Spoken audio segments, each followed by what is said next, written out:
Once upon a time, there was a robot who embodied the spirit of exploration and who pursued a deeper understanding of humanity through love and connection, and served as a really cool social experiment to showcase that connection.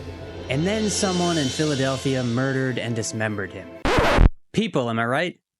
Let's dive into the story of hitchBOT and see what we can uncover about his extraordinary journey. But mostly we'll talk about the dismembering. Sorry, buddy.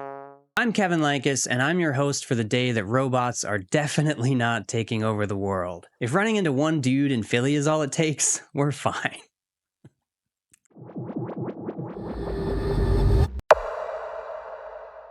This one's been making the rounds on social media again, so I figured it would be a good idea to do a deep dive and get the whole story. Because memes are not enough. Repeat after me, memes are never enough. So let's get the full context around hitchBOT, and find out exactly what happened to the poor fellow before we come to any conclusions here. Initially created in 2013, hitchBOT was the brainchild of Professor David Harris Smith from McMaster University and Professor Frauke Zeller, who was at Ryerson then and is at the University of Edinburgh now. hitchBOT was a vaguely human-like pile of garbage, basically. Smith and Zeller described it as yard sale chic. hitchBOT had rubber gloves for hands, pool noodles for limbs, and its body was made from a plastic bucket. Its head was a transparent container meant to hold cake with an LED screen inside. It sported a digitized retro face with eyes that could blink and a smile that would look right at home in Fallout 3. It was humanoid in its presentation, and it was small and silly and about the size of a child around the age of 6. All these design decisions were intentional, giving hitchBOT a friendly and helpless, if not goofy, sort of look, in order to engender sympathy and encourage people to want to throw it in their backseat. hitchBOT couldn't move on its own, so it was very much dependent on passersby to actually stop, get out of their car, investigate this weird thing on the road, figure out what the heck they were looking at through a combination of notes and verbal cues, and then somehow decide,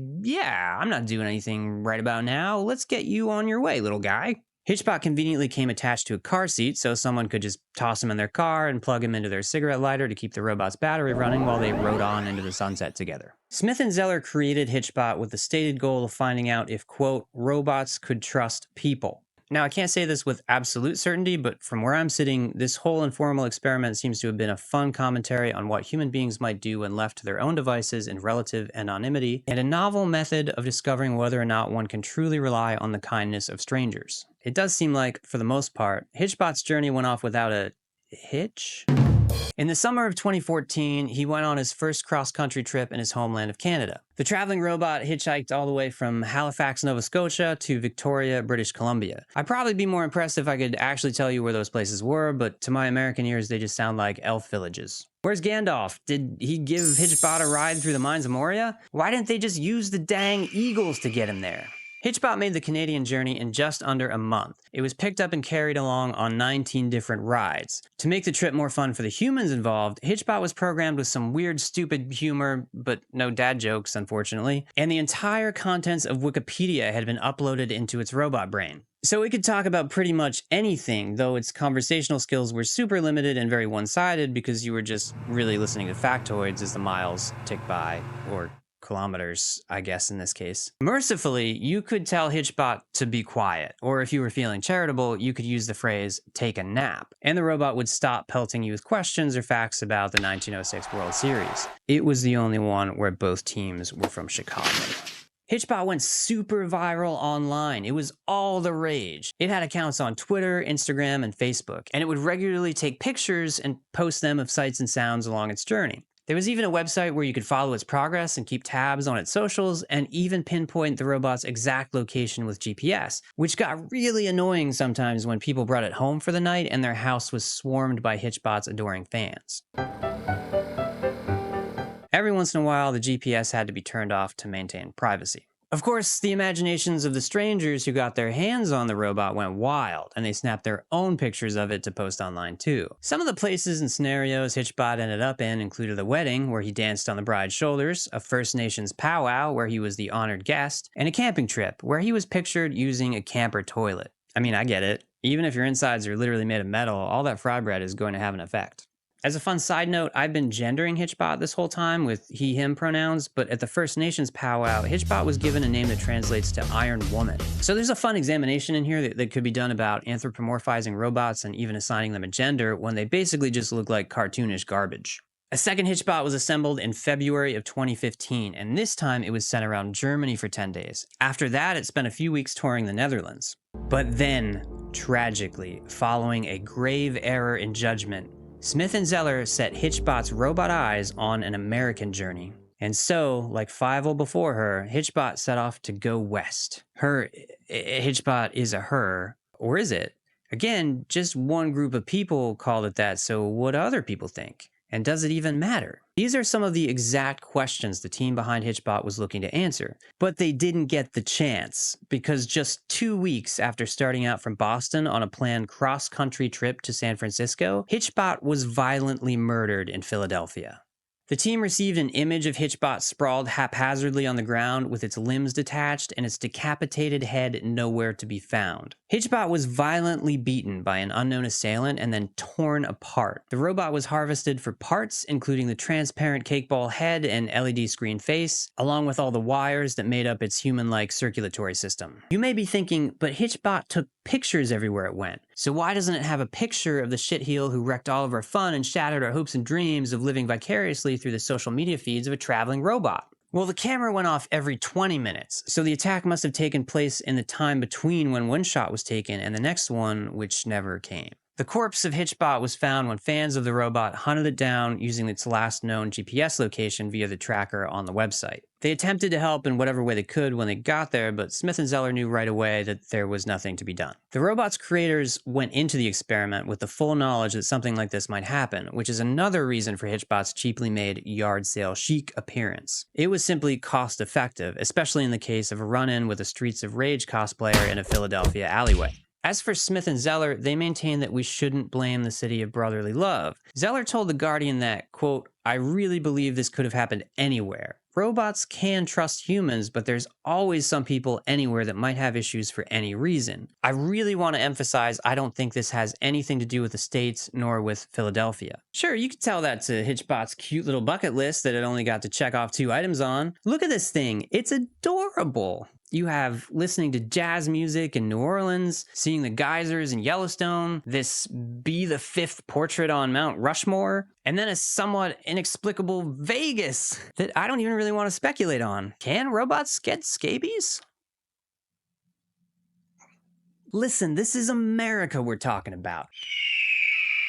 We don't take kindly to strangers of any stripes, especially the corrugated aluminum and transparent Tupperware dessert container variety, unless it has actual dessert in it and lots of it, obesity-inducing amounts of it, and not a cutesy blinking LED eyeball face that's telling us facts we just don't want to hear. Americans aren't interested in facts. If hitchBOT was yelling about illegal immigrants taking our jobs or how vaccines and 5G are making bald eagles cry, then maybe we would have listened. hitchBOT successfully hitchhiked across 3 other countries, relying solely on the kindness of the citizens there to physically care for it and see it along on its way. But damn near as soon as it set foot in America, it was quite literally torn apart. Maybe we just party too hard for polite Canadian robots. Maybe hitchBOT just couldn't handle our American way of life. Just so much freedom.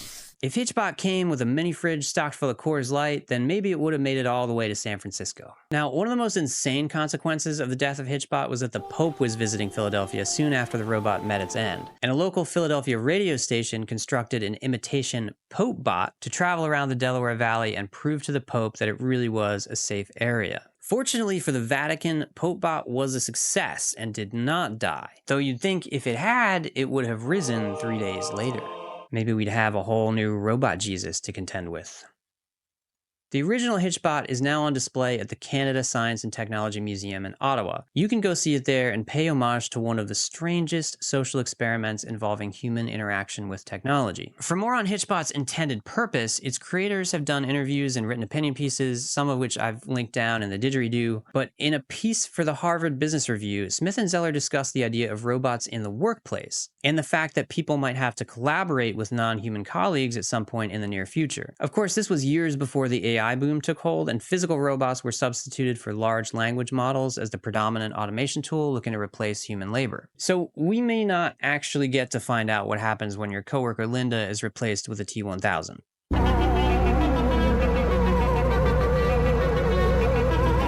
Smith and Zeller were most interested in finding out what kinds of responses people would have when confronted with a strange, helpless robot. In the Harvard Business Review piece, they say that, quote, the robot could not move by itself, so people who picked up hitchBOT had to carry it to the car, lift it inside, put the safety belt on, and plug its power cord into the cigarette lighter. This design reversed the notion of robots as constructed to help us, and instead created a robot that would address people's curiosity and willingness to engage with technology. Basically, they made a weird robot baby and watched to find out whether or not people would be willing to care about it. And lots of people did, because we tend to do things automatically, like anthropomorphize and assign genders to our technology. Simple things, from the way we name our cars, to assigning personalities to the shitty copy machine at work, to testing ChatGPT to see whether it really does want to try and launch the nukes when we're not looking. I assign a shitty personality to this bus idling right outside my window.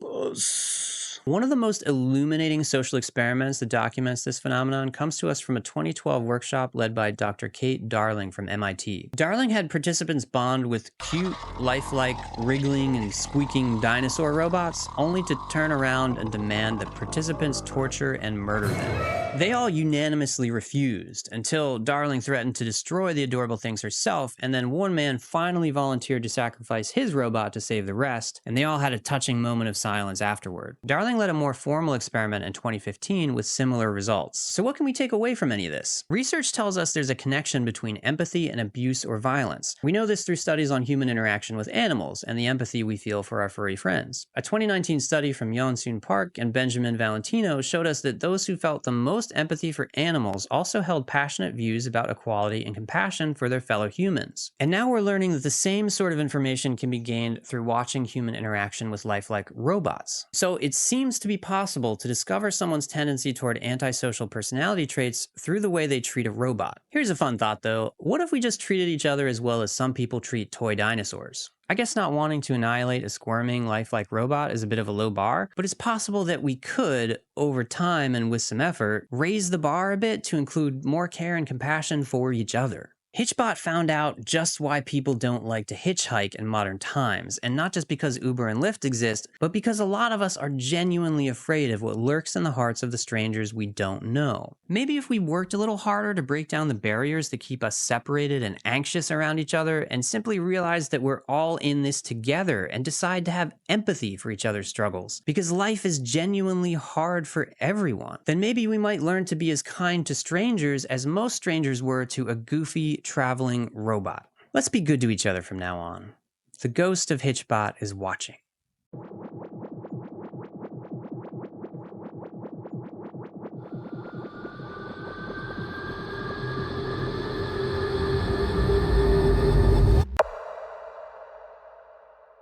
I'm gonna take on that bus like Jake Paul took on Mike Tyson. I bet that New York City bus probably is as old as Mike Tyson. So, robot Jesus, beep beep boop boop boop boop boop beep beep boop boop. Speaking in robot tongues. Boop.